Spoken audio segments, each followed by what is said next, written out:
અમદાવાદના નવા મેયર હિતેશ બારોટ માં અંબાના દર્શને પહોંચ્યા છે। 1982 થી દર પૂનમ ભરવા માટે તેઓ અંબાજી પહોંચે છે। હિતેશ બારોટ જેઓ માં અંબાના દર્શને પહોંચ્યા છે, મંદિરના શિખર પર ધજા અર્પણ કરી છે। સવારે મંગળા આરતીમાં પણ તેઓ જોડાયા હતા।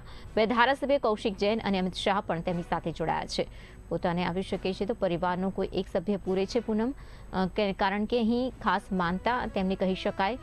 દર પૂનમે તેઓ પહોંચતા હોય છે માં અંબાના દર્શનાર્થે। જો પોતે ન જઈ શકે તો પરિવારના કોઈ સભ્ય દ્વારા જ્યાં દર્શન છે માં અંબાના તે કરવામાં આવે છે। તો અને ખાસ બસમાં પણ પહેલા અંબાજી પૂનમે આવતા હતા, ત્યારે હવે અમદાવાદના મેયર પછી પહેલામાં અંબાનો ભક્ત છું જે દર્શન માટે આવ્યા છે। તો 2.5 વર્ષ અમદાવાદનો વિકાસ થાય તેવી કામગીરીને લઈને તેમણે જણાવ્યું છે। અમદાવાદનું ખૂબ મોટું કલ્યાણ થાય તેવી પ્રાર્થના પણ તેમના તરફથી કરવામાં આવી।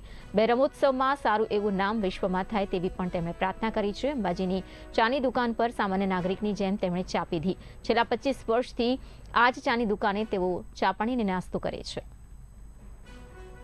श्री अंबे माता की जय। गुजरातનું સુપ્રસિદ્ધ યાત્રાધામ અંબાજી મંદિર આજે અધિક મહિનાની પૂનમ છે અને પૂનમને મોટી સંખ્યામાં ભક્તોએ સવારે આરતીનો લાભ લીધો। અને અધિક મહિનાનું મહત્વ એ છે કે પૂનમના દિવસે જો દીપદાન કરવામાં આવે તો દીપદાનનું અનેક ગણું ફળ મળતું હોય છે। જય શ્રી રામ। પરિવાર સાથે મારા પરિવારનો દરેક એક વ્યક્તિ દર પૂનમે આવવાનો પ્રયાસ કરતા હોય છે અને દર પૂનમે હજુ સુધી માતાજી લાવે છે।